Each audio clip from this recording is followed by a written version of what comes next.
নমস্কার বন্ধুরা, আজ আমি একেবারে দুর্দান্ত স্বাদের একটি ইউনিক রেসিপি নিয়ে আপনাদের মাঝে হাজির হয়েছি। এই রেসিপিটি পোলাও, ফ্রায়েড রাইস, রুটি, পরোটা, নান এছাড়াও গরম ভাতের সাথেও খেতে কিন্তু দুর্দান্ত লাগে।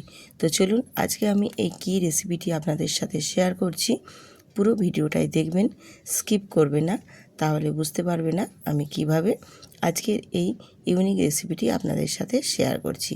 আপনারা তো অনেক রকমভাবে অনেক পদ্ধতিতে সয়াবিন রান্না করে খেয়েছেন, কিন্তু আজ আমি যে রেসিপিটি আপনাদের সাথে শেয়ার করব একেবারে নতুনত্ব এবং খেতেও কিন্তু অসাধারণ লাগবে। তো চলুন রেসিপিটি পুরো আমি আপনাদের সাথে শেয়ার করছি, দেখে নিন। আশা করি আপনাদের ভীষণ ভালো লাগবে। আর যদি ভালো লেগে থাকে তাহলে কিন্তু আমার সাথে সঙ্গে জুড়ে থাকতে হবে এবং ভিডিওটিতে একটি লাইক দিয়ে দিতে হবে, দিয়ে পুরো ভিডিওটা দেখে নিতে হবে।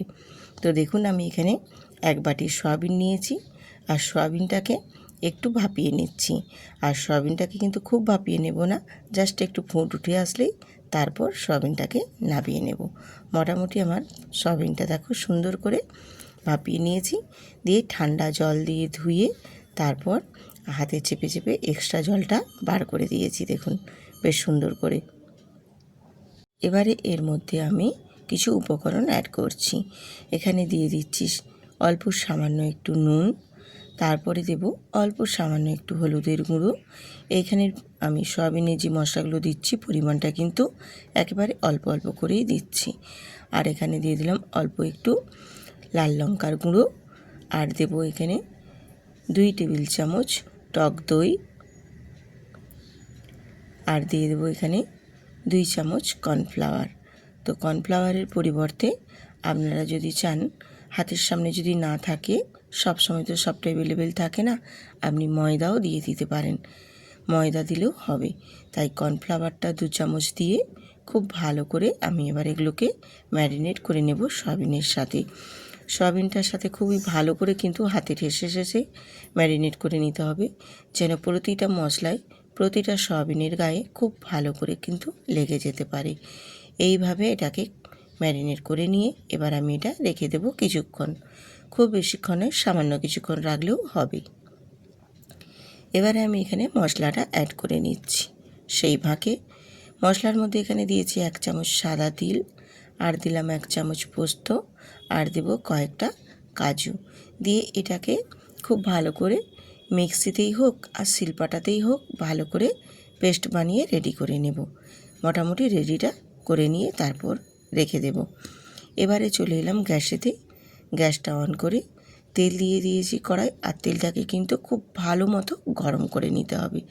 তারপর এক এক করে সয়াবিনগুলো সব ওই গরম তেলের মধ্যে দিয়ে দেব। সয়াবিনগুলোকে কড়াইয়ের মধ্যে দিয়ে দিয়েছি, দিয়ে এবার হালকা করে একটু নাড়াচাড়া করে ভেজে নেব। আর সয়াবিনগুলো কিন্তু খেয়াল রাখবেন যেন না বেশি ভাজা হয়ে যায়, হালকা লালচে লালচে করে ভাজা হবে। সেই পর্যায়ে কিন্তু সয়াবিনগুলোকে একটু ভেজে নিতে হবে। ভেজে নিয়ে তারপর চলে আসবো। এই রকম পর্যায়ে দেখছেন, ঠিক সয়াবিনগুলোকে কিন্তু একটু নাড়াচাড়া দিয়ে ভেজে নিতে হবে। আমি রূপা, ব্লগস উইথ রূপা চ্যানেলে আপনাদের সবাইকে স্বাগত জানিয়ে আজকে সয়াবিনের একটি ইউনিক রেসিপি নিয়ে হাজির হয়েছি আপনাদের মাঝে, যেটা রুটি, পরোটা, ফ্রায়েড রাইস, নান, পোলাও, এমনকি গরম ভাতের সাথেও কিন্তু খেতে দুর্দান্ত লাগবে। তো আমার সয়াবিনগুলো ভাজা হয়ে গেছে, তুলে নিয়েছি। এবারে কড়াইটা পরিষ্কার করে তারপর আবারও ওই কড়াইয়ের মধ্যে দিয়ে দিলাম তেল।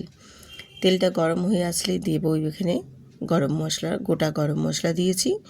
আর গরম মশলাটা একটু হালকা করে ভেজে নেওয়ার পর এখানে আদা আর কাঁচা লঙ্কার পেস্ট দিয়ে দেব।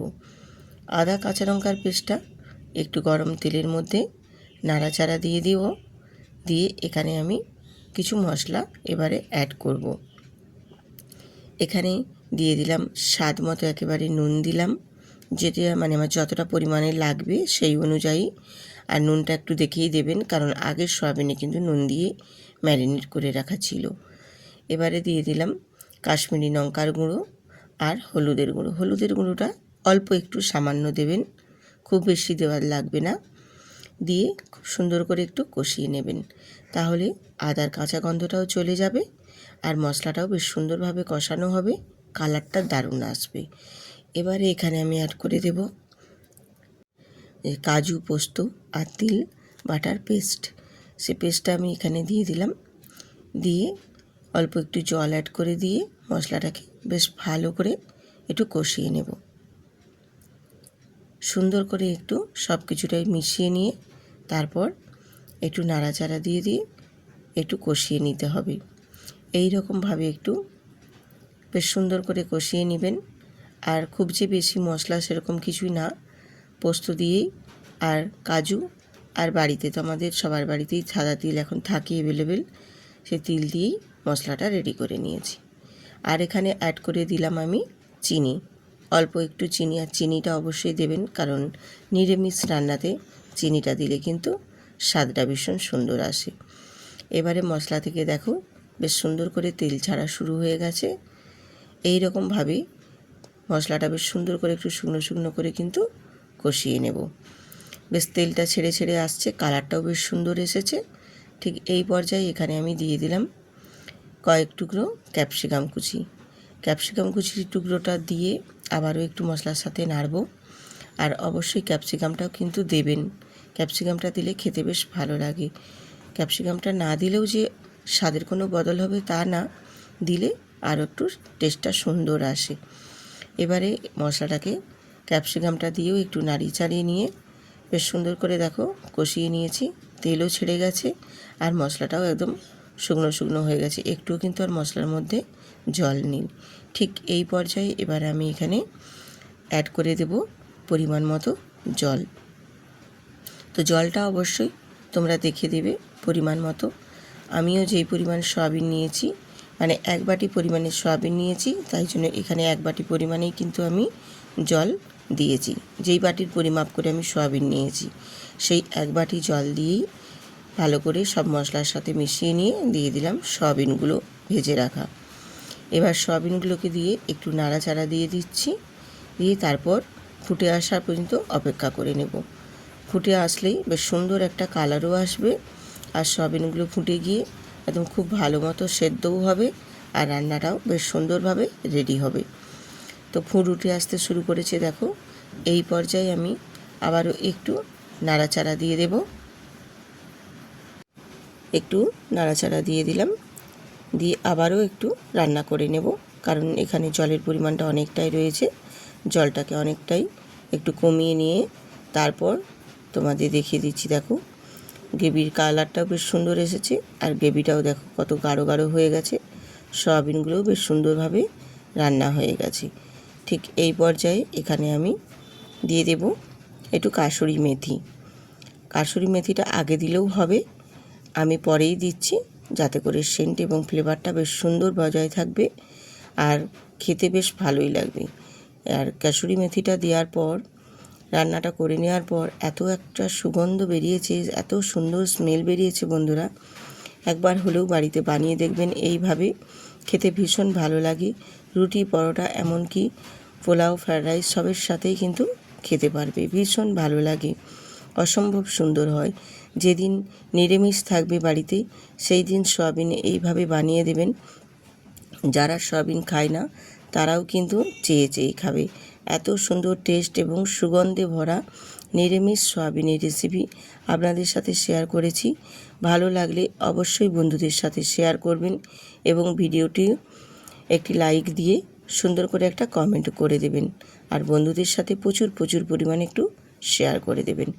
আমার একদম সয়াবিনের সুন্দর নতুন ইউনিক রেসিপি রেডি হয়ে গেছে। এবার গ্যাসটা অফ করে দিয়ে নামিয়ে আমি 2 মিনিট স্ট্যান্ডিং টাইমে রেখে দেব। তারপর আপনাদের সাথে শেয়ার করে দেখিয়ে দিচ্ছি কতটা সুন্দর এবং কত লোভনীয় হয়েছে এই সয়াবিনের ইউনিক রেসিপিটি।